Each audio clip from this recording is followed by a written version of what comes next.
not a good look for baseball, guys. So here we go again. Mina, I'll start with you. What's your reaction to the latest old tweets by the Braves' Sean Newcomb and the Nationals' Trea Turner?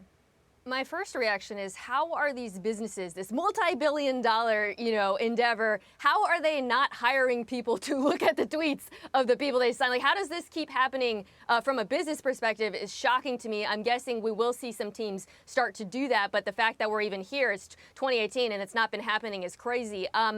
This conversation frustrates me a little bit, Molly, because I feel like whenever this happens, whenever a new player comes out and the story, happened, we have this conversation. Okay, well, he was 17. Has he changed? Was he racist? Is he racist? Does, as though we can look into their hearts and somehow gauge what they were thinking at the time and what they were thinking now. I don't think that's possible. I think if they apologize, which they should, we can listen to that and engage with that. But the real issue here isn't these individual players and what they thought when they were in high school.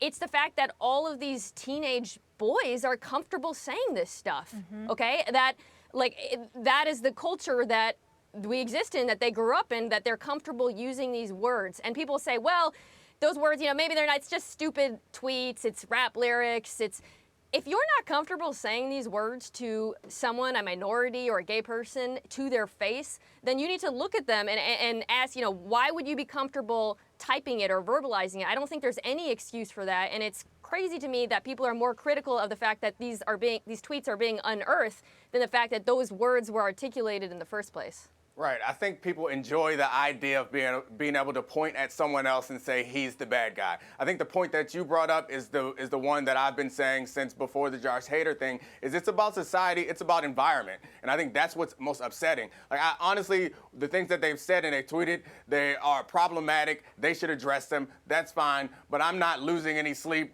trying to figure out whether any of these three guys are racist or anti-gay. Like, that's not keeping me up at night. The things that upsets me or that concerns me is that they feel comfortable. No matter whether it was a tweet or was in their school or with their friends at 17, 18, 16, no matter how old you are. Like, I have 3 kids that are 2, 5, and 7, and at least the 5 and 7-year-old, they know not to say things like this. So the age doesn't matter. It's just more that and my kids know not to say like that, in part because the environment that we create in our house. And whatever environment that they are coming from, and it seems to condone or endorse or support these type of remarks. And I think the real outcome of this is it's a bad look for baseball, a game that people already consider kind of old-fashioned and a bit exclusive. This is not a good look for them when these stories keep coming out showing that the environment that they create and the people that they attract are people that think doing and saying things like this is acceptable.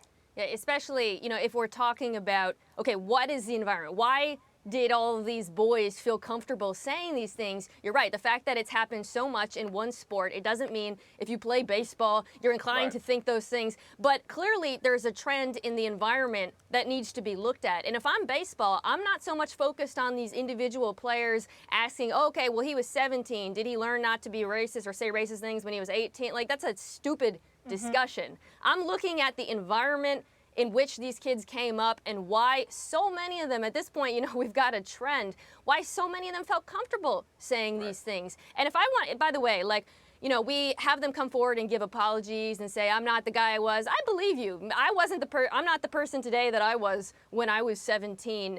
But what I'm more interested in hearing from these players, Domonique, is why you're no longer that person. Because the lesson for kids out here and for fans in general isn't don't post stupid stuff on social media.